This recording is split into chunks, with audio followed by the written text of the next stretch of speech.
Hello, YouTube. This is Dark Lord Destro. Just want to talk about the Avengers Infinity War movie. I saw it yesterday at the movie theater, then I saw it again uh, elsewhere later on that night. And I have to say, I left the theater slightly disappointed. And the reason being because I think I allowed myself to get caught up in the hype. There's going to be something that they've been building up for so long, and that it's going to be. I knew almost that grand finale because I know there's a part two coming, and I know there wasn't an end, so I knew that already, like most of you all.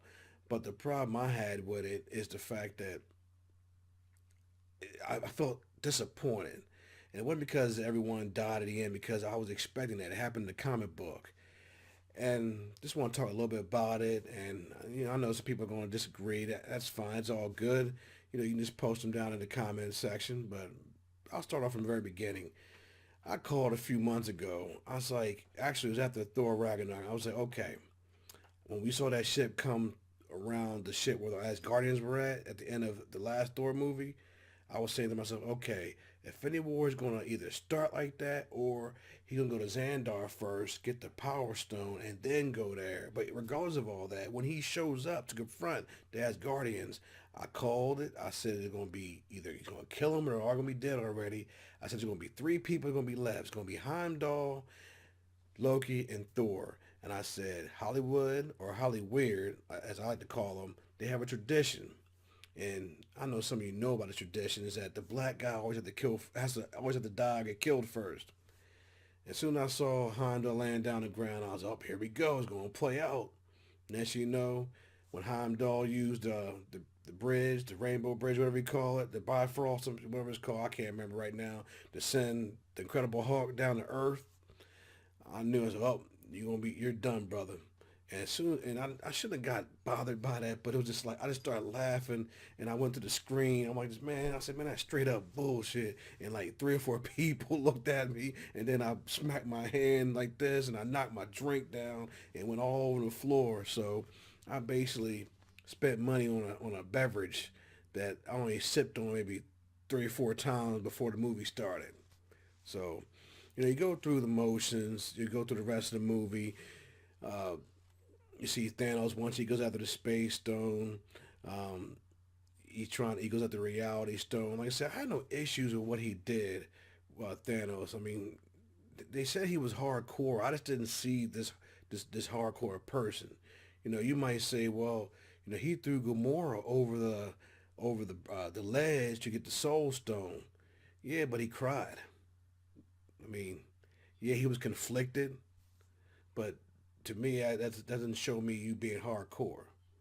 Because it told me, like I said on Facebook a minute ago, Ike Turner was a more hardcore villain than Thanos. Because Ike Turner would have threw Anime over that bridge, say, Anime, not only you gonna eat the cake, but you also get that soul stone from me, woman. Threw that heifer over the ledge and get me that soul stone, and what? And go play me another song afterwards. He didn't impress me. Everyone's saying he the new Darth Vader. I don't see this. I don't see this hardcore villain at all. He's not the guy that I read about in the comic books. I'm not a big or avid comic book fan, but I went back and read up on him and watched some videos that were. There's a guy called Comics Explain on YouTube. He breaks down comic books and stuff. I went back to his videos, and it's to me, he was like an emo type character. He was full of melancholy. He was down, but he felt he had this mission of half the universe, their population on each planet has got to go. And it's like, okay, so you have this motivation. Can you please elaborate why you feel this way? You feel this be balanced, but why you think it's balanced?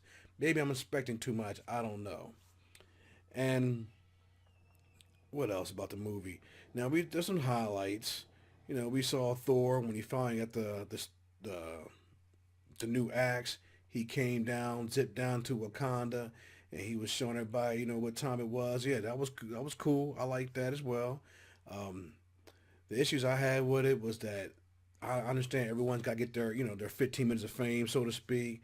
But when it got to Wakanda, it seemed like it was rushed. It's like, okay, we go to Wakanda, we we meet up with the king, we talk to his sister. She's trying to help the Vision, trying to get the stone out of his head, and all of a sudden, the order shows up, the Black Order shows up, and there's time to fight. It's like, okay, I understand that Black Panther just came out 2 months ago, but there should have been at least another 10 minutes of preparation. And once again, maybe the reason why I left the theater unsatisfied is because I was expecting more, and because I kept comparing it to the Return of the King, and to me, that fight scene at the what's it called, the Pelennor Fields in front of Minister Rift, that was an epic battle, and it was just constant fighting and grappling and good versus evil. And I enjoyed that.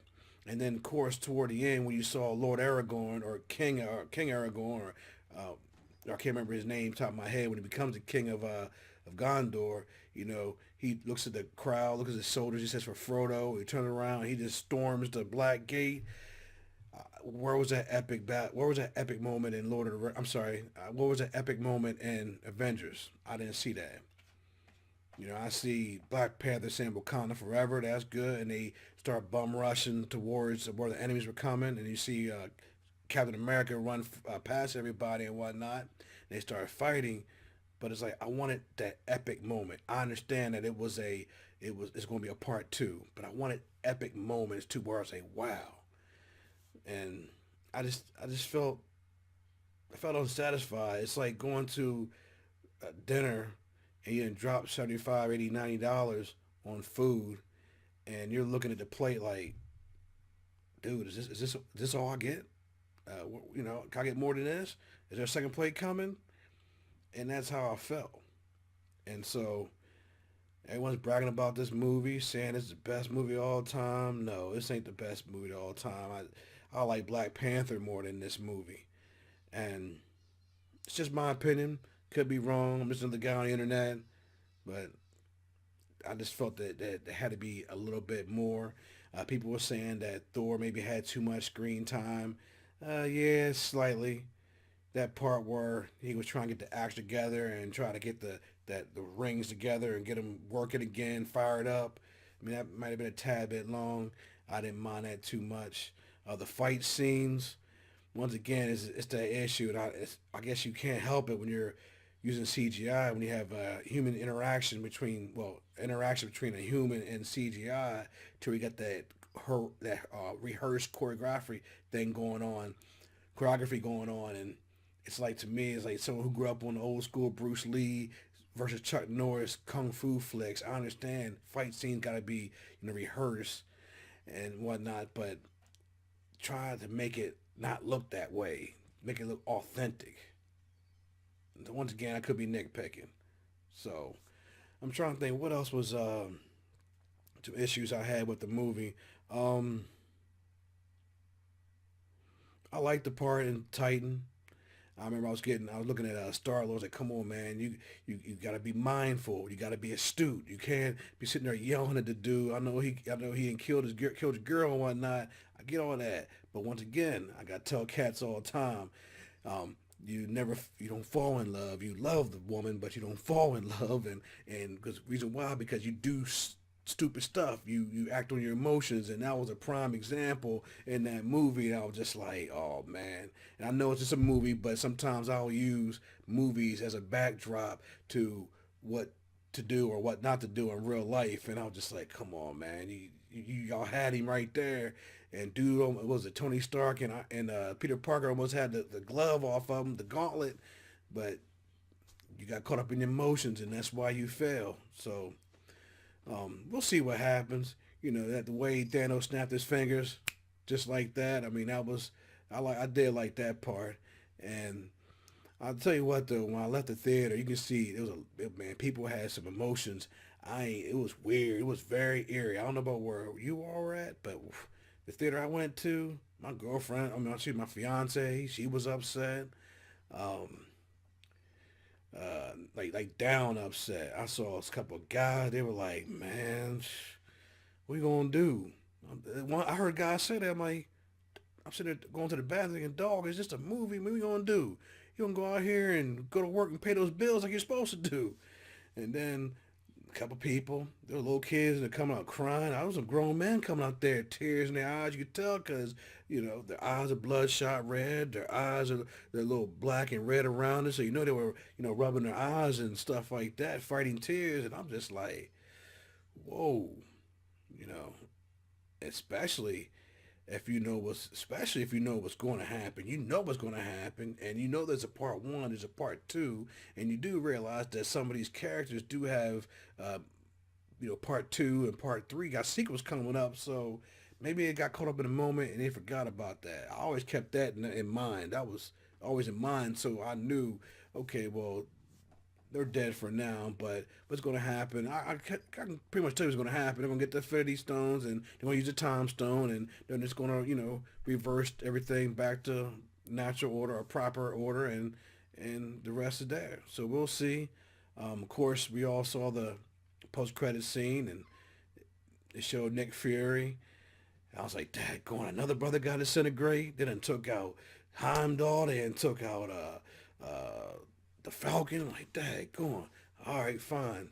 So we just gotta wait and see. And like I said, I'll watch it again for a third time today probably, and maybe my mind would change. I don't know. I want to like the movie, but I just think that I fell into the hype. I made a mistake by falling into the hype, expecting okay, like I said, I was expecting a Return of the King epic, way out of proportion battle scene ending, and I just didn't get it, and that's a mistake that I made.